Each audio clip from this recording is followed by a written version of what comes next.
So they pretend to give aid, and then when you show up for the aid, they kill you. And then they blame the UN for people starving, and they're starving them on purpose. So recently, Jimmy Dore slammed the vile nature that is Israel's starvation campaign in Gaza. And in this clip, he gets into the stark hypocrisy that is revealed when you have some high officials in Israel's government saying, no, that's not true. There's no starvation campaign going on. And what you see is just propaganda. And then you have other figures in that same government saying, yeah, we're starving them. That's the point. That's been the point the whole time. Why can't you see that's what's needed to destroy Hamas? So let's get into this. Let's see what he has to say about it. Please like the video and subscribe to the channel. So Israel's National Security Minister Itamar Ben-Gvir said, we will not allow a single gram of aid into Gaza Strip until its people kneel and beg. Gaza must be leveled to the ground. There is no such thing as innocent people. So that means surely, though, the Israelis are innocent, sir. And so now they're starving. So that means, that's one of the heads of the government saying we're starving people, which they are. So they're doing a genocide, right, in 4K. Everybody sees it, which is why they have to censor you on TikTok and everywhere else. And he said it. And then here is more than 1,000 desperate Palestinians have been killed by Israeli forces since the end of May, trying to reach food distribution run by the controversial United States and Israel-backed Gaza Humanitarian Foundation amid wide. So they have this thing called the U.S. and Israel-backed Gaza Humanitarian Foundation. So they're the ones supposed to be giving aid out. But what they do is when you show up for the aid, they just start slaughtering you. They start shooting them. No one is innocent, Jimmy, not even the children. But Ben-Gvir is from that terror group that killed Rabin, right? That's right. He had his hood on. Yeah. So, wow, he's in government there. Yeah. So watch, the point of this segment is to show you how Fox News is covering this. They're saying that the reason why the people in Gaza are starving isn't because guys like Ben-Gvir and Benjamin Netanyahu are starving them on purpose, which is what they're doing. It's that because the UN isn't giving the aid that Israel's all about. This is what U.S.-backed organization sounds the alarm over abandoned aid for Gaza, calls for UN collaboration. You're not going to believe this.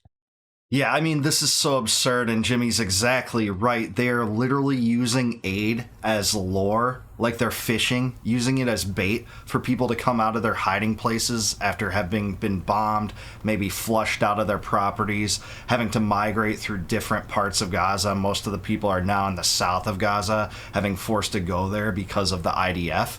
And they're killing those people in mass numbers. In the last few months, it's up to over 1,200 people that have died. And by the way, the Israeli government isn't even denying it in many cases because they have footage of it, and they have whistleblowers like Anthony Aguilar that's explained some of the atrocities happening and some of the deaths happening because of it. It's absolutely vile. So yeah, you have Itamar Ben-Gvir there, who's the Minister of National Security, more or less. Instead, he's the Minister of Genocide in Gaza, saying it's a deliberate policy not to let any aid in. Despite Netanyahu out there saying, hey, there's no concerted campaign to starve these people in Gaza.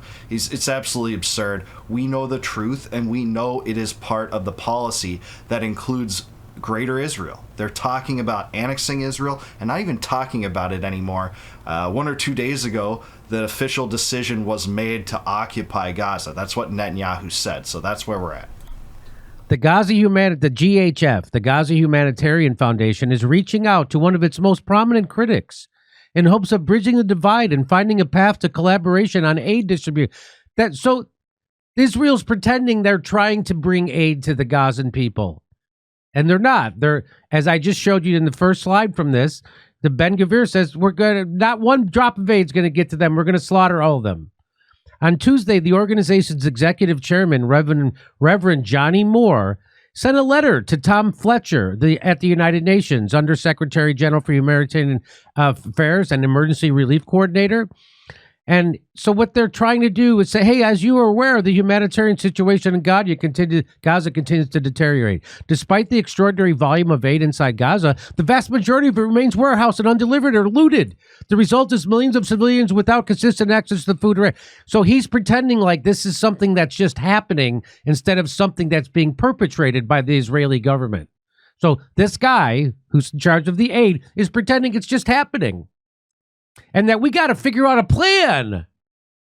In his letter, Moore asserts that while the United Nations agencies have blamed the stalled aid on the lack of permissions and security concerns, the reality is much different. It's not Israel. It's not. More than 400 aid distribution points run by the UN and its partners remain closed. That's right. They've gone from 400 aid distribution points to 4, by the way. And that's not a coincidence. That's a massive reduction. And you have the starving masses out there, emaciated people in the videos that do leak out because, of course, they banned journalists from entering. Who they allowed to get in? Some of the most staunch Zionists in America. People like Douglas Murray and people like Mike Huckabee, who just went there because they can be trusted to perpetuate the lies of this Zionist, cruel, hostile, genocidal regime. That's what happened. So we know the truth based on what's gotten out, even though they've tried to close all of the points of information from which we can ascertain that, including trying to ban TikTok. They might accomplish that. They almost did. It's kind of been put off for a bit, it seems, but they can't stop the truth at this point. This is not like living in the 1980s where all of our news had to flow through the 3 big networks on air or the 3 major newspapers in the United States. It's a different world, and you can't hide the truth from us. We know that there are conflicting stories on this, one a propaganda narrative and one the actual truth that we're seeing, and that is a starving populace where starving's not even good enough for a lot of the Israel First crowd because they want us to finish the job. That's people like Brian Mast, who said there's no such thing as an innocent Palestinian, the sitting congressman. It's people like Randy Fine, who said he sleeps fine at night knowing that there are dead Gazans being pulled from the rubble. It's so despicable and vile and reprehensible. I can't even articulate it right, and I'm glad Jimmy is exposing it here. Kitchens have shuttered, trucks sit idle, drivers are striking, and convoys are routinely looted. This is not an access issue. It's a capacity and operational issue, and the world deserves honesty about that distinction.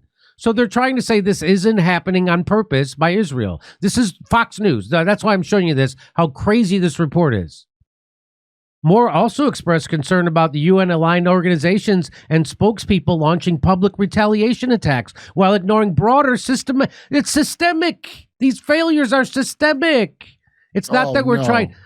Lieutenant Colonel Nadav Shashani, Israel Defense Forces international spokesperson, posted a video on Tuesday allegedly showing 950 trucks of aid waiting in Gaza for international organizations to pick up and distribute. So it's not us. We're not doing this. And here it is. Watch. So this is him tweeting it out. Here's the 950 trucks. They're just, it's not us. We want to feed the people. So he tweets this out. This is the video. And they're not luring the women and children in with that anymore? They're not doing that to try to slaughter them when they come to get the aid? Just sickening. The truth is that's exactly what they're doing. They're not even denying it in many cases. And guess what? The U.S. is financing it at this point. Trump isn't using U.S. leverage to Israel whatsoever to get them to stop. It should be the easiest thing imaginable. When, say, last year they received $20 billion from the United States to say, hey, you know, your top ally in the world, you're our top ally in the Middle East. You need to stop this now. You need to stop the starvation, stop the genocide, or we're withdrawing funding. But no, he won't do that. He won't do that because of the AIPAC lobby, because of the Adelsons who bankrolled his campaign, because of the Israel First mentality that's pervasive in the United States government and its deep state. That's exactly why he won't do that. Instead, Israel, the recipient of that aid, maintains far more leverage over the United States than the United States exercises over Israel. It's criminal. So there it is. That's when it comes to criticism from the United Nations. GHF spokesperson Chapin Fay told Fox News Digital the organization was established to correct mistakes the international body has made over the years. So they're saying that this aid organization created by the United States and Israel, they're there to fix all the bad organization. Oh, the whoopsie doodles. Yeah. The UN has been doing this for years, and that's why we're here. GHF was created to solve 2 problems. One, Israel lost faith in the prior system because of the second problem, which was diversion. Again, the UN has had a near perfect record of food being diverted for various reasons. So they're blaming the UN. Yeah. I mean, that's absurd. Obviously, the UN has shortcomings. I think any globalist entity does, but there sure is a concerted campaign to stop the aid, because it's not like the Likudians want the aid to flow in the first place. Ben Gvir let the mask drop and let that be known, despite Netanyahu's campaign of propaganda to the contrary. You know, if this were a just world, any kind of aid would flow in to Gaza without being stopped by a blockade, of which there's a 3-month-long food and aid blockade that they're maintaining there. And we would have charitable organizations across the world sending them food. But how did they respond to that? How did they respond when the Houthis wanted to send aid to the Gazans? They got the U.S. to bomb the Houthis for a full month. That happened back in March. You know, the Signalgate controversy, the signal leak controversy, whatever you want to call it, was part of that. But that's the reason, because the Houthis were one of the only governments in the world that wanted to send aid to the Gazans. But if there was true aid, and it doesn't have to be solved by a globalist entity, it would actually flow through. But no, they want full control of it. They'll blame the UN on it, even when it's them trying to suppress it. And that's where we're at today. I say, so that's why we're here. And the difference is we are delivering this safely and securely. And we've had zero aid diverted. 0 of our trucks have been diverted. Okay, wait. Working with local Hamas agents in Gaza. The UN, you mean like how you did before October 7th? Regardless of what you hear or read about in the international media, we've had very little violence on our sites, Faye told Fox News Digital. He added that there were only 2 incidents, a deadly trampling that Faye said was fomented by Hamas, and another was a terror attack in which Hamas-style grenades were thrown at and injured 2 American workers. Yeah, the starvation's because of Hamas, right? That 0.01% entity that barely even fights back now because they've been decimated so much. Their leader's been killed. They don't shoot rockets into Israel anymore. You know, offset by the 99.9% of Gazans that just want aid. Even by liberal estimates, Hamas has something like 13,000 members. And by the way, I don't think you're going to be able to do away with Hamas entirely. You can, you know, get close to annihilating them. But guess what? Those dead ladies, those dead children, they have brothers and uncles and fathers and brothers that will form to be new Hamas. This is sowing the seeds of terrorism more than anything could possibly. The U.S. learned that lesson too in how it responded to 9/11, fomenting the possibility for new terrorism to rise up throughout the Middle East, which it has. And you have stuff like the Taliban replacing the Taliban in Afghanistan, an Al-Qaeda leader now in control of Syria because Israel wanted us to step in on the side of Al-Qaeda against Assad. That's what you have, and they're learning that lesson here too. Sorry, what? Hamas-style grenades? Hamas-style. Were they on hang gliders? So there's more of it. This is the new scam. It is the United Nations' fault. What a coordinated con. Israel has been preventing aid from entering for months. Israel has been harassing UN officials for months. The GHF centers are death traps. This is rotten, shameless mendacity. Yeah, the blockade is not imposed by the UN, by the way. I mean, you can dispose of all this stupid argumentation just by that fact. It's not the UN that set up the aid blockade. It's Israel. And guess what the U.S. has done to try to stop that? Absolutely nothing. That's what. So this is the new scam. Blame it on AIPAC, and they're all blaming it on the UN. This is the new scam. But I've already seen the reporting of them killing the people and saying we have to kill them. I've already seen it. Here's Fox News. I am Rachel Wolf. Congrats, you are complicit in starving children. So that's who wrote this, Rachel Wolf. So she wrote the U.S. backed org sounds. She wrote this garbage. Okay, I'm sorry. Didn't Greta Thunberg just try to run the blockade with aid, and then they captured her and made her watch Holocaust movies? Yeah. So Dropsite put this out. Incredible distortion of facts by Fox News in the report linked below, framing the UN as responsible for Gaza's starvation. So here it'll work out on my ex-girlfriend. She'll be like, yeah, they were trying to give it to them, but the UN stopped it. That works on American Jews that have American news coming at them. The Israelis know better, but they put the stupid news for the American ones. That's right. And if you want to know the equivalent of stupid, it's like when you talk about that priest that used to molest all the kids and the parents to go, he didn't do that. Yes. That's the Jew Vatican equivalent of stupid, of just pretending. No, they were trying their best. So here's the Yeah, they also get Netanyahu to do English speaking segments so that the Americans are exposed to that, the stupidest and most vile propaganda, the stuff that worked, after 9/11 and works on Zionists in the United States, not just Jews, by the way, but Christian Zionists, to the extent that that's not an oxymoron, by the way. We won't get into that. I obviously think that dispensationalism is a plague, but that's what you have now. This is Francesca Albanese. She's the UN rapporteur on Israel Gaza. And here's what she says. The Gaza Humanitarian Foundation is absolutely a death trap. So this Humanitarian Foundation created by the U.S. and Israel, the GHF, she's saying it's a death trap. So they pretend to give aid, and then when you show up for the aid, they kill you. And then they blame the UN for people starving, and they're starving them on purpose. So here's... That's exactly what's happening. Again, it's not even denied by mainstream publications within Israel, including Haaretz and the Times of Israel, which is reporting on this, and some mainstream U.S. news publications. They can't get away from this, no matter how they just try to project this onto Hamas's doing somehow, when it's Israel in charge of the starvation campaign and using the aid stations as lore. If I'm a Palestinian, I don't even know if I can trust these aid stations anymore based on what's happening, and it's just totally viable, and it's all the IDF bankrolled by the U.S., of course, my criminal government. She goes. The Gaza Humanitarian Foundation is absolutely a death trap. I wouldn't know how to call the 600 people who have been killed while trying to reach aid. Also,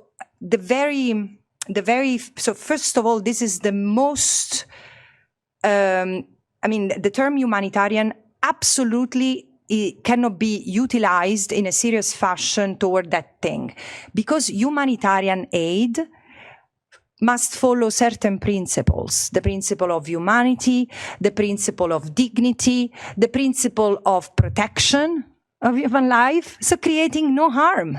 This creates harm. It's not a dignified way to distribute food and aid.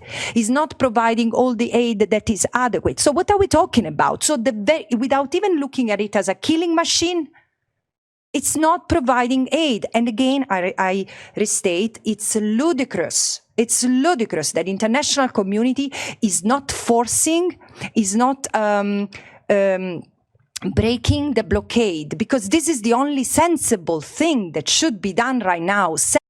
It's worthy to point out that Francesca Albanese was also targeted by the Trump administrations, who designated her as a special designated national, making her endure sanctions against her. And it's essentially a U.S. imposed boycott against anyone doing business with her, presumably because these are some of the things that she's exposing, given the limelight that she has because of this.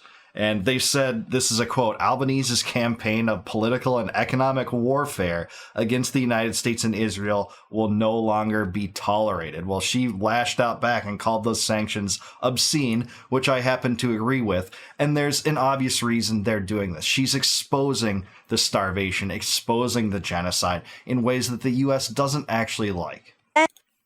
So she's saying that the international community should be breaking this blockade on aid that Israel has in place.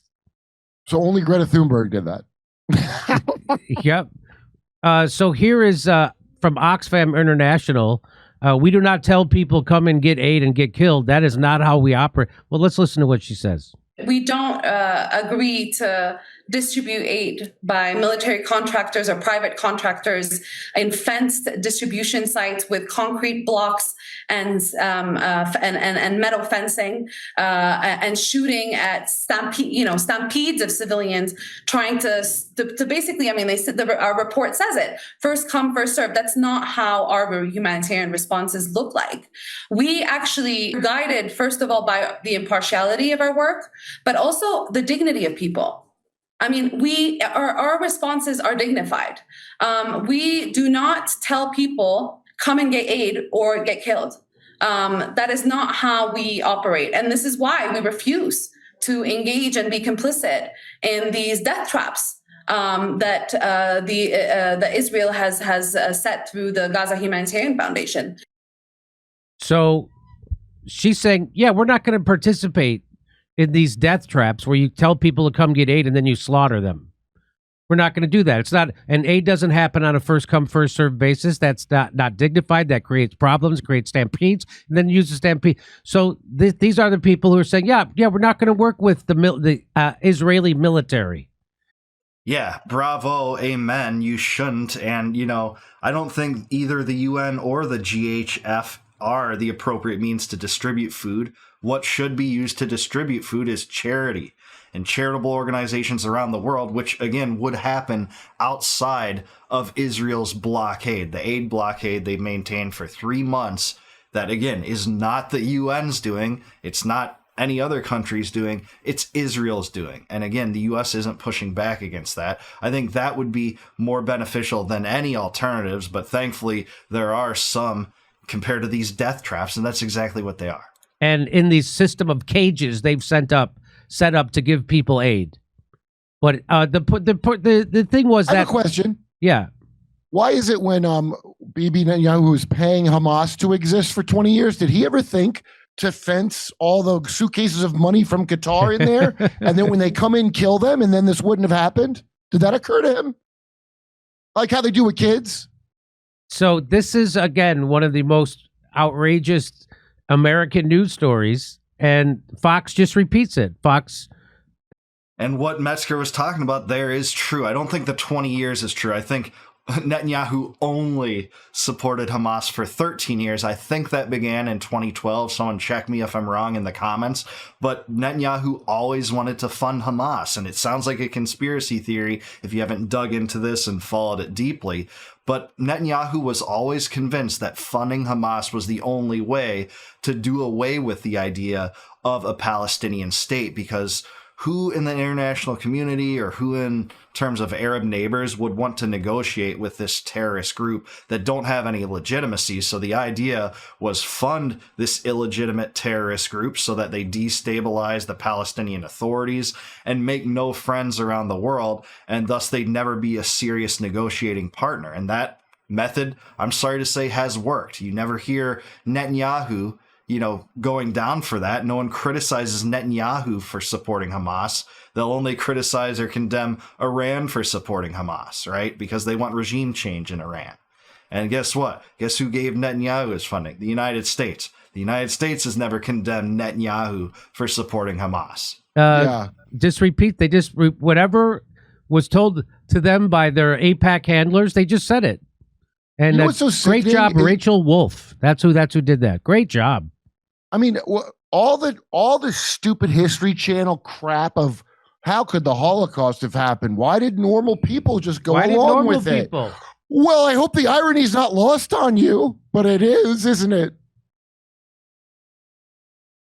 Okay. That's what the Nazis did when they were losing the war. They started wholesaling. We got to kill as many people as we can to cover up our crimes. So that shows you Israel ain't winning. They don't have the money to, obviously they could never beat Iran, and neither could we. And because they had to stop briefly, and those settlers are attacking the IDF also. That dipshit Netanyahu is caught between that Ben Gvir psychopath and other people. So that means they haven't been doing well. When you have to resort to death traps for civilians like that, that means you're losing. Let's hope they are losing. Yeah, they certainly are in the court of public opinion, that's for sure. And Metzger's right.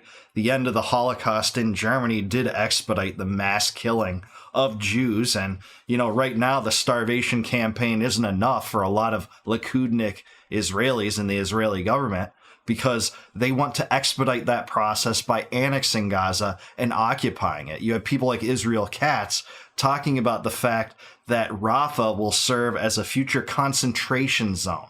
And, they try to get around it by using different fancy verbiage and terms, but you can't just escape the comparisons when they talk about transfers and relocation. That's what this would be, a concentration camp, and they'll include Gaza in the Greater Israel Project, the project that they're determined to spread the borders of Israel throughout the Middle East, laying claim to parts of Lebanon and Syria. just expanding the West Bank settlements. And they've attacked, 5 of their neighbors since October 7th. Yemen, Syria, Lebanon, the Gazans, and Iran, of course, getting the United States to shelve its own foreign policy objectives for the sake of what could have been a regime change war. Trump certainly put that on the table. If not for Iranian restraint, I think that would have been a regime change, and we haven't heard the end of that. But their ire is always going to be dedicated toward the Iranian regime and overthrowing it, and the U.S. will support that.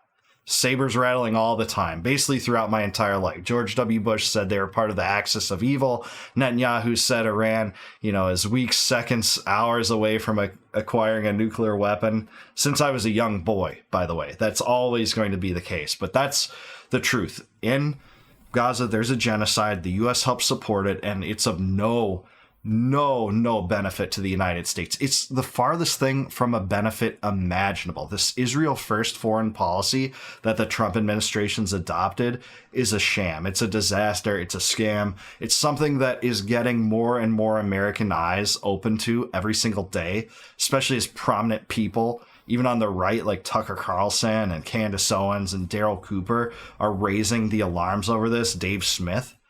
We should get out of this madness. It's part and parcel of the war on terror, the worst excesses of that war, and the worst parts of U.S. foreign policy, which, by the way, don't seem to change regardless of the presidential occupant. So I'm glad that Jimmy's covered this story. He is right. These are death traps, and even the death traps aren't good enough when you have some forces within Israel saying we've made the determination. We are occupying Gaza. Well, if you think public opinion has turned against the Israelis, just wait until that gets consummated, and it will soon. But again, thanks for covering this, Jimmy. Great story, great coverage, great exposure to the farce that is this narrative that it's, the UN's fault when Israel's creating the blockade. I don't give the UN much credit at all. It's not really a viable entity to provide aid in the way that free exchange would be and free commerce and charity throughout the world would be. But it's not Israel's blockade and a concerted campaign to deprive those people of food. And they're not all crisis actors, I'm sorry to say, Zionists. But let me know down below. Is Jimmy Dore right about this? Is this what's happening in Gaza? What will it take to end this? And do you see the tides turning, an actual sea change in America, waking up to the evils of this America First mentality? Let me know in the comments below. Like the video, subscribe to the channel, subscribe to Jimmy also. He is awesome. Really appreciated this segment and this coverage. And consider becoming a YouTube member if you click the join button below. You can help support my channel, which I graciously appreciate, and in return, I will give you access to all my videos before they go live to the general public on YouTube. And until I see you guys next time, no more war, no more debt, no more inflation, and no more empire. Peace out, guys. Catch you in the next one.